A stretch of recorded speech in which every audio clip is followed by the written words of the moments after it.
Senate Republicans have no plans to revive their party-line attempts to repeal Obamacare this summer, despite President Donald Trump's increasing frustration over the chamber's failed attempts last week to gut the law.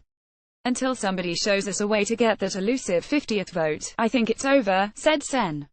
John Thune of South Dakota, the third-ranking Republican. "Maybe lightning will strike and something will come together, but I'm not holding my breath." Story continued below. Trump over the weekend taunted his own party's slim majority, saying on Twitter they'd look like fools and total quitters if they abandon the healthcare push. But GOP senators appear unmoved. For one, they're down one vote in the short term, with Sen. John McCain being treated for cancer in Arizona. But as the collapse of the repeal effort in the Senate last week showed, even with McCain the GOP majority is so narrow that it may never be possible to pass major, partisan healthcare reform through the chamber. That increasingly appears to be the case despite White House efforts to promote a bill by Sens. Bill Cassidy RLA, and Lindsey Graham RSC, that would send federal healthcare funding to the states in the form of block grants. Privately, Republican aides said there is essentially no chance McConnell will take another shot at repealing Obamacare soon. On Monday, there was discussion among Senate staffers of a hard pivot to tax reform, one Senate aide said. Publicly, senators were only slightly more charitable to the president's demand that the GOP put everything on hold until it passes a healthcare law. By signing up you agree to receive email newsletters or alerts from Politico. You can unsubscribe at any time. Do I think we should stay on healthcare until we get it done? I think it's time to move into something else.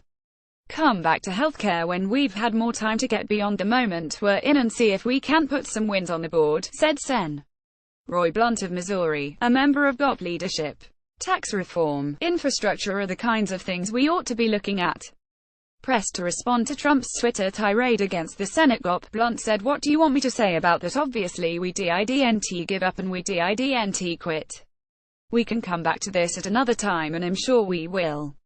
The past few weeks has been exceedingly painful for Republican senators.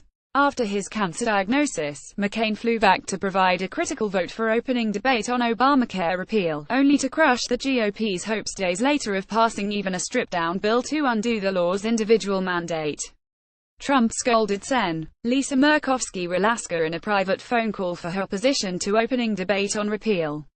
And House members bashed the Senate as an ineffectual body that can't summon the will to move forward. A number of GOP senators were caught in a vice between their past promises to repeal Obamacare and vows to protect Medicaid recipients and other constituents from harm. The idea of taking another heart-stopping vote with little chance of success is not high on senators' priority lists. I don't think that in the next 2 weeks that's what we ought to do. I think we're going to have some bipartisan meetings and hearings, said Sen. Shelley Moore Capito RW, VA, who's been attacked by liberals for supporting some of McConnell's healthcare proposals. I don't think there's the appetite to have a vote in the next 2 weeks. In floor remarks Monday, McConnell said nothing about Obamacare. After McCain killed the skinny repeal plan last week with his decisive no vote, McConnell declared that it's time to move on from the GOP's party-line attempts to attack the 7-year-old law.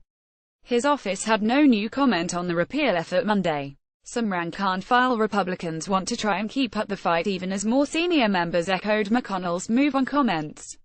Sen. Mike Rounds of South Dakota said the party must pursue all avenues to reform, including reconciliation. We have to continue working on it because come January 1st, we're going to see a huge increase in premiums, Rounds said. In theory, McConnell could bring up the budget reconciliation bill to repeal Obamacare anytime, though without McCain the GOP lacks the votes to reopen debate on the matter. And everything the GOP tried last week failed to garner the required 50 votes repealing the law, replacing it and the skinny bill sold to Republicans as a starting point for negotiations with the House.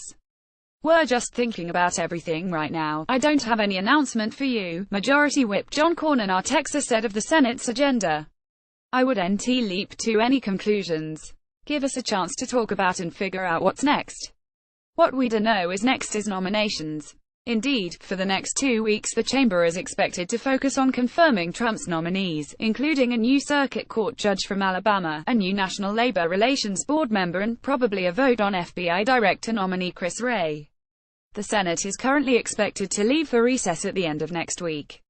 In the meantime, there are major decisions pending about healthcare. Trump is threatening to cut off health insurance subsidies for low-income people, which could spur Congress to act, though Trump could veto any bill providing funding for that assistance.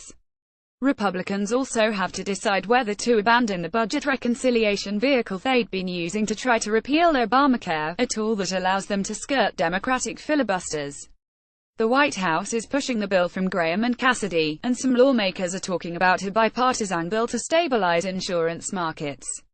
But those efforts are in their infancy. The Graham-Cassidy bill does not have a Congressional Budget Office score or the support of 50 senators. And bipartisan talks are just beginning in the wake of last week's failure to repeal the law. It's a constant battle. Healthcare is one of the most difficult things, said Sen. Orrin Hatch-Rutar. It has to come back before the end of the year. We have to face it.